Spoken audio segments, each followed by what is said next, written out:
नमस्कार दोस्तों, आपका स्वागत हमारे Shiv study motion YouTube channel पर। तो दोस्तों आज मैं टॉप 30 क्वेश्चन फिजिक्स के मोस्ट इम्पोर्टेंट लेकर के आया हूं। तो आप दोस्तों वीडियो को लाइक कीजिएगा और चैनल को सब्सक्राइब कीजिए। तो दोस्तों ज़्यादा समय न लेते हुए वीडियो को फटाफट स्टार्ट करते हैं। तो क्वेश्चन नंबर 1, जिस विद्युत परिपथ में धारा एक ही दिशा में प्रवाहित होती है उसे क्या कहा जाता है? तो दोस्तों जिस विद्युत परिपथ में धारा एक ही दिशा में प्रवाहित होती है उसे दिष्ट धारा कहा जाता है। तो यहाँ पर option number A the correct हो जाएगा। तो दोस्तों option number A the right answer है। यहाँ पर मैंने फिगर को भी लगा दिया है, आप फिगर में देखकर उसको समझ सकते हैं।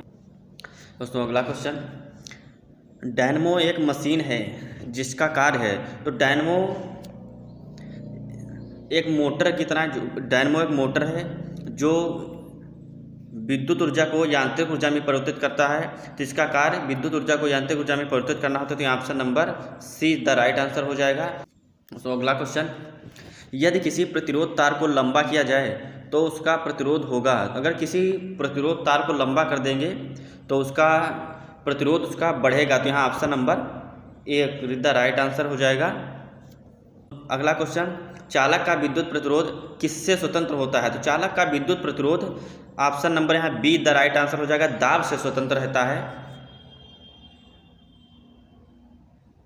यहाँ पर मैंने फिगर भी लगा दिया है, यहाँ पर देख सकते हैं लंबाई है और ये एरिया है। विद्युत का जो प्रतिरोध होता है, चालक का जो प्रतिरोध होता है वो दाब से स्वतंत्र रहता है। तो दोस्तों यहाँ फिगर में भी मैंने लगा दिया है, तो फिगर में आप देख सकते हैं।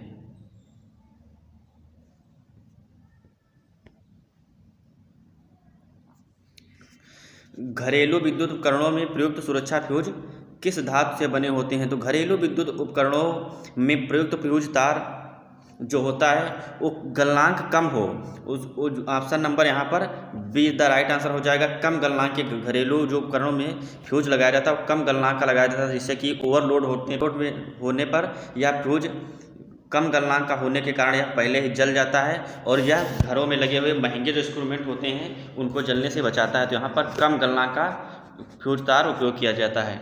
अगला क्वेश्चन, बिजली के बल्ब का फिलामेंट किस चीज़ का बना होता है? तो बिजली का फिलामेंट टंगस्टन का बना होता है, क्योंकि इसका गलनांक उच्च होता है और यह अन्य धातुओं की अपेक्षा जल्दी मेल्ट नहीं होता, इसलिए इसका उपयोग बल्ब के बनाने में प्रयुक्त किया जाता है। तो यहाँ पर ऑप्शन नंबर सी हो जाएगा, टंगस्टन। तो यहाँ tungsten is the right answer, the option number C. अगला क्वेश्चन, ट्रांसफार्मर किससे काम करता है? तो दोस्तों ट्रांसफार्मर होता है वो एसी पे, यह प्रत्यावर्ती धारा पे काम करता है। तो यहाँ पर option number see the correct answer हो जाएगा। और यहाँ पर फोटो में भी लगा हुआ है, जो ये ट्रांसफार्मर की क्रोड होती है, इस पर प्राइमरी वाइंडिंग और सेकेंडरी वाइंडिंग होती है। तो यहाँ आप देख सकते हैं, इसको जूम करके वीडियो को देख लीजिएगा। अगला क्वेश्चन, जल विद्युत केंद्र में टरबाइन किससे चलती है? तो जल विद्युत केंद्र जहाँ होते हैं वो हाइड्रो पावर प्लांट, वहाँ पर जो टरबाइन होते हैं वहाँ पर पानी के बहने से चलती है। तो option number A the correct हो जाएगा। वहाँ पर बांधों को बना करके और पानी को एक रास्ते से गुजारा जाता है, वहाँ पर फिर उसे मोटर या टरबाइन को घुमाया जाता है जिससे बिजली उत्पन्न होती है। तो यहाँ option number A the correct हो जाएगा। आप यहाँ फिगर में देख सकते हैं, यहाँ पर ये हाइड्रो पावर प्लांट फोटो लगा हुआ है। तो अगला क्वेश्चन, ठोस अवस्था में विद्युत धारा प्रवाहित करने वाला पदार्थ कौन सा है? तो ठोस अवस्था में विद्युत धारा प्रवाहित करने वाला पदार्थ जो होता है वो graphite, option number be the correct answer हो जाएगा। ग्रेफाइट जो होता है वो ठोस अवस्था में विद्युत धारा प्रवाहित करता है। इसका उपयोग जनरेटर, मशीन, मोटर और विभिन्न प्रकार के इलेक्ट्रिकल मशीनों में उपयोग किया जाता है। और जो पेंसिल होती है इससे हम लोग लिखते हैं उसमें भी इसी का उपयोग किया जाता है। अगला क्वेश्चन, तो निम्नलिखित में से उस युक्त डिवाइस को क्या कहा जाता है जो एसी को डीसी में परिवर्तित कर देती है? तो दोस्तों यहाँ पर option number be the right answer हो जाएगा। दिष्टकारी यानी रेक्टिफायर जो होता है वो उसका काम होता है एसी धारा को डीसी में परिवर्तित करना। तो यहाँ पर option number be the right answer हो जाएगा। अगला क्वेश्चन, हीरा विद्युत प्रवाहित नहीं करता है क्योंकि इसमें कोई स्वतंत्र इलेक्ट्रॉन नहीं होते, तो option number D is the right answer हो जाएगा। हीरे के अंदर कोई भी स्वतंत्र इलेक्ट्रॉन नहीं होते हैं, क्योंकि धारा को फ्लो होने के लिए इलेक्ट्रॉन के होने की आवश्यकता होती है। दोस्तों, किसी भी परिपथ में या किसी भी पदार्थ में धारा को फ्लो कराने के लिए उसमें स्वतंत्र इलेक्ट्रॉनों की होना आवश्यक होता है, और जो हीरे में अंदर मौजूद नहीं होते, इसीलिए इसमें स्वतंत्र इलेक्ट्रॉन ना होने की वजह से इसमें धारा प्रवाहित नहीं करता है। तो यहाँ option number D is the correct answer हो जाएगा।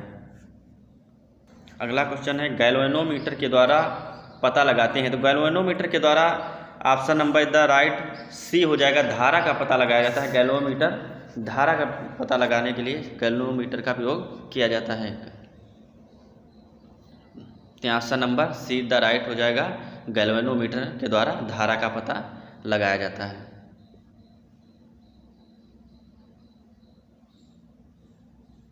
ये इस तरह का होता है, फिगर में आप देख सकते हैं।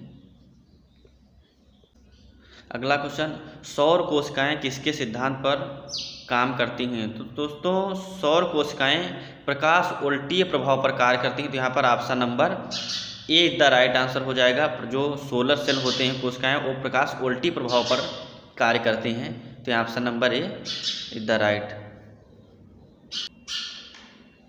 अगला क्वेश्चन, किसी कुंडली का प्रतिरोध ज्ञात करने के लिए सूत्र है।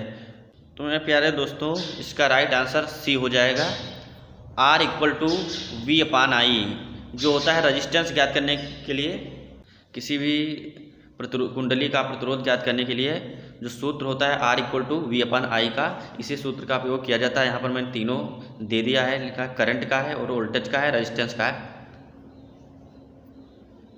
तो यहाँ option number see the right answer हो जाएगा। अगला क्वेश्चन, 1 जूल में कितनी कैलोरी होती हैं। तो 1 जूल में यहाँ option number D is the right answer हो जाएगा, 0.24 कैलोरी होती हैं। तो यहाँ 1 जूल में 0.24 कैलोरी होती है। तो यहाँ option number D is the right answer हो जाएगा। दोस्तों, चलते हैं अगला क्वेश्चन,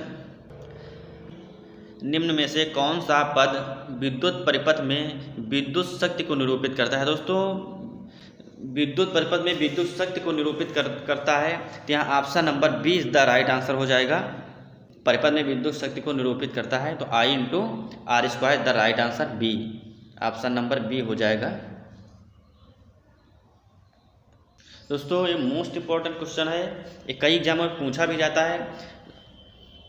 राष्ट्रीय विज्ञान दिवस कब मनाया जाता है। तो राष्ट्रीय विज्ञान दिवस option number 20 the right answer हो जाएगा, 28 फरवरी को मनाया जाता है। नेशनल साइंस डे 28 फरवरी को मनाया जाता है। तो यहाँ option number be the right answer हो जाएगा।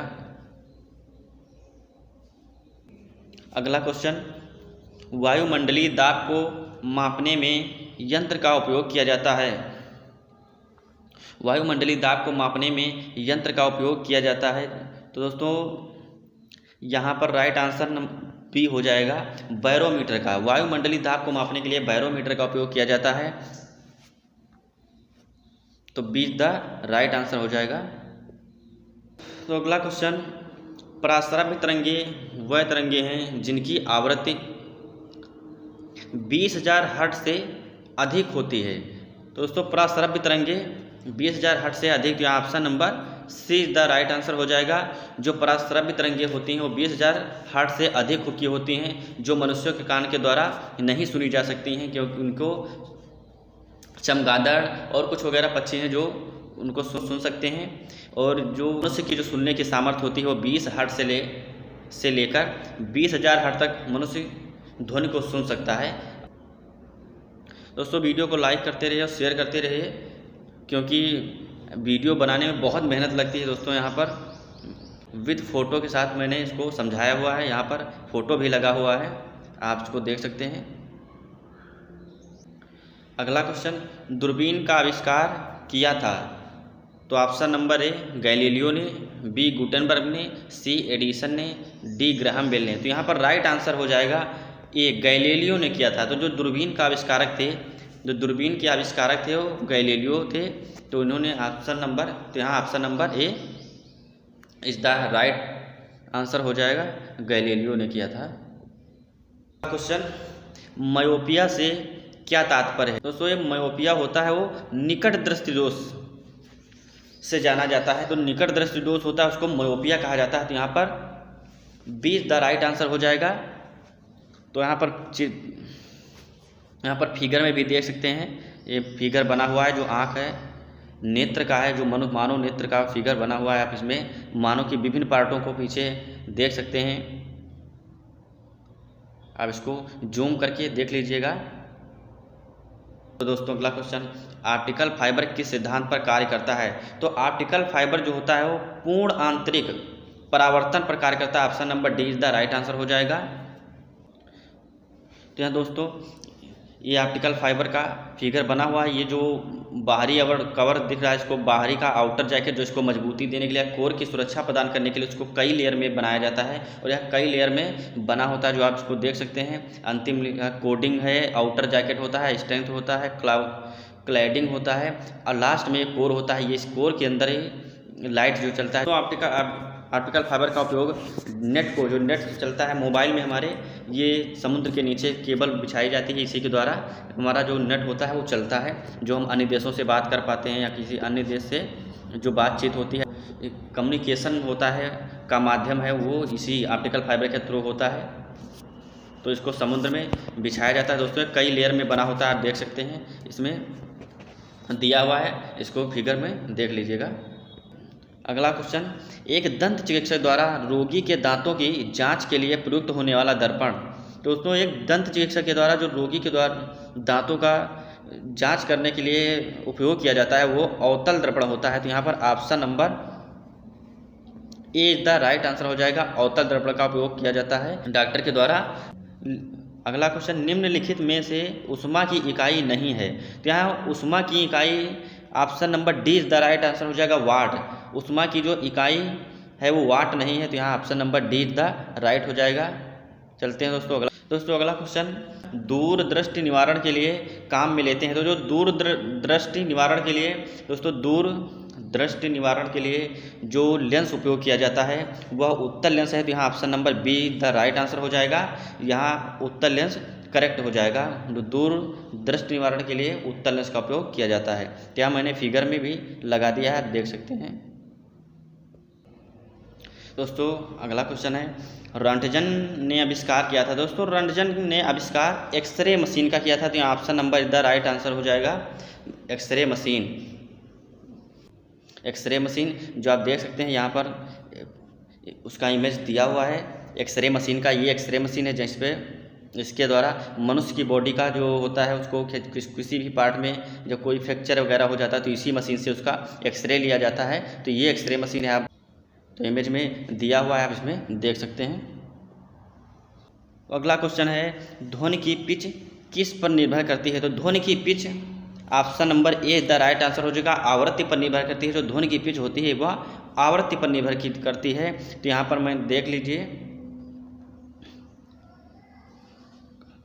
निर्भर करती है। तो दोस्तों यहाँ फिगर भी दिया हुआ है, आप इसको फिगर में देख सकते हैं। अगला क्वेश्चन है, एक श्वेत और चिकनी सतह कैसी होती है। तो एक श्वेत और चिकनी सतह है, option number see the right answer हो जाएगा, ताप की खराब अवशोषक तथा अच्छी प्रवर्तक होती है। तो दोस्तों इसका सी द राइट आंसर हो जाएगा, ताप की खराब अवशोषक तथा अच्छी परावर्तक होती है। चलते हैं अगला क्वेश्चन। अगला क्वेश्चन है, प्रकाश के विद्युत चुंबकीय स्वरूप की खोज किसने की थी। दोस्तों प्रकाश के विद्युत स्वरूप की जो खोज है वो मैक्सवेल ने की थी। तो यहाँ option number be the right answer हो जाएगा, जो आप फिगर में भी दिया हुआ है। आप इसको जो प्रकाश के चुंबकीय स्वरूप की खोज हुई थी तो वो मैक्सवेल ने की थी। तो यहाँ option number be the right answer हो जाएगा। एक ट्रेन जैसे ही चलना आरंभ करती है उसमें बैठे हुए यात्री का सिर पीछे की ओर झुक जाता है, इसका कारण है। तो यहाँ option number A the right हो जाएगा, स्थिरता का जड़त्व। या स्थिरता का जड़त्व के कारण जो उसमें बैठे हुए यात्री होते हैं जैसे ट्रेन चलती है तो उसमें पीछे की ओर झुक जाते हैं, तो उसका कारण यही है जो स्थिरता का जड़त्व होता है। तो option number A the right हो जाएगा। तो लास्ट क्वेश्चन है कि किसके कारण आकाश नीला दिखाई पड़ता है। तो दोस्तों इस क्वेश्चन का आंसर हमको आप लोग कमेंट में ज़रूर बताइएगा। तो दोस्तों, अगर आपको वीडियो पसंद आई हो तो चैनल को लाइक, सब्सक्राइब और शेयर करें। दोस्तों, वीडियो देखने के लिए आपका धन्यवाद। तो मिलते हैं आपको किसी अन्य नेक्स्ट वीडियो में। जय हिंद, जय भारत।